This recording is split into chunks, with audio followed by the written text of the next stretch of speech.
Punch. Oh, that's kind of how it was. Her face is kind of the same. How is it? How is it? In a hole in the ground there lived a hobbit.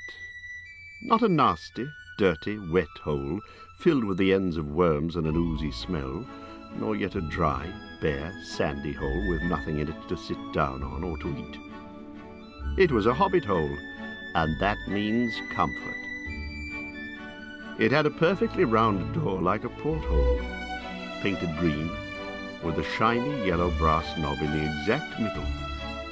The door opened onto a tube-shaped hall like a tunnel, a very comfortable tunnel without smoke, with panelled walls and floors tiled and carpeted, provided with polished chairs and lots of pegs for hats and coats.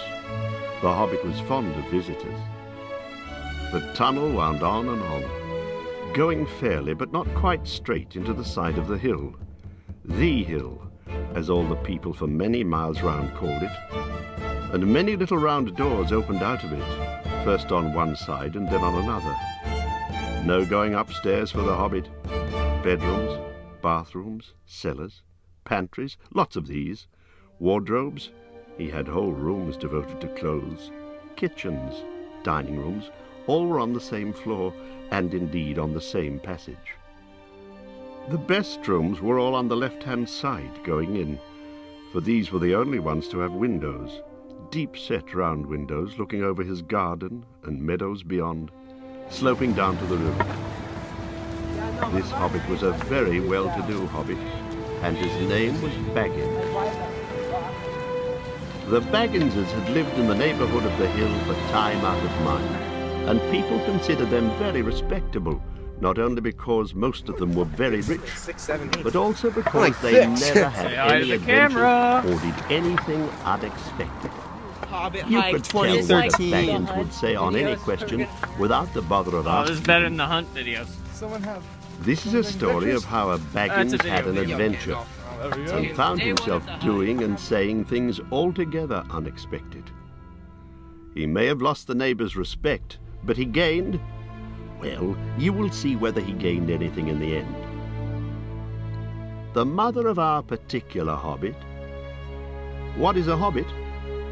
I suppose hobbits need some description nowadays, since they've become rare and shy of the big people, as they call us. They are, or were, a little people, about half our height, and smaller than the bearded dwarves. Hobbits have no beards. There is little or no magic about them, except the ordinary, everyday sort which helps them to disappear quietly and quickly when large, stupid folk like you and me come blundering along, making a noise like elephants which they can hear a mile off. They are inclined to be fat in the stomach. They dress in bright colours, chiefly green and yellow, wear no shoes, because their feet grow natural leathery soles and thick, warm brown hair like the stuff on their heads, which is curly, have long, clever brown fingers, good-natured faces, and laugh deep, fruity laughs, especially after dinner, which they have twice a day when they can get it. Now you know enough to go on. As I was saying, the mother of this hobbit, of Bilbo Baggins, that is, was the fabulous Belladonna Took, one of the three remarkable daughters of the old Took, head of the hobbits who lived across the water, the small river that ran at the foot of the hill.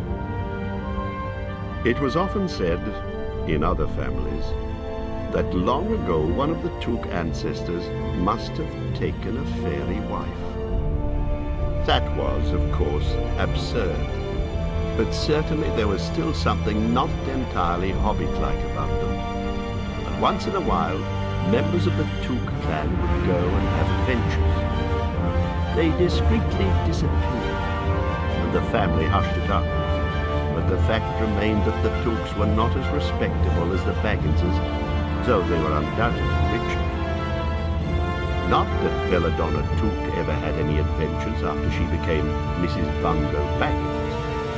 Bungle, that was Bilbo's father, built the most luxurious hobbit hole for her, and with her money, that was to be found either under the hill, or over the hill, or across the water. All right, and there Red they Eagle remained Road. to the end of their days. Still, it is probable that Bilbo, her only son, although he looked and behaved exactly like a second edition of his solid and comfortable father, got something a bit queer in his makeup from the Took side. Something that only waited for a chance to come out.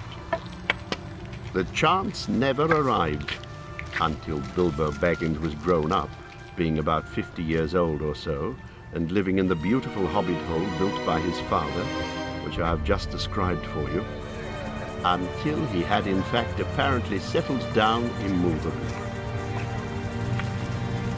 By some curious chance, one morning long ago in the quiet of the world, when there was less noise and more green, and the hobbits were still numerous and prosperous, and Bilbo Baggins was standing at his door after breakfast, smoking an enormous long wooden pipe that reached nearly down to his woolly toes, neatly brushed, Gandalf came by.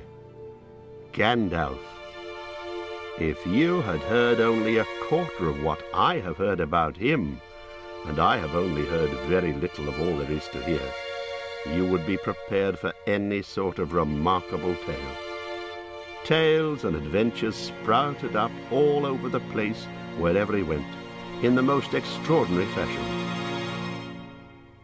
He had not been down that way under the hill for ages and ages, not since his friend the old Took died, in fact, and the hobbits had almost forgotten what he looked like. He had been away over the hill and across the water on business of his own since they were all small hobbit boys and hobbit girls. All that the unsuspecting Bilbo saw that morning was an old man with a staff. He had a tall, pointed blue hat, a long grey cloak, a silver scarf over which a white beard hung down below his waist, and immense black boots. "Good morning," said Bilbo, and he meant it.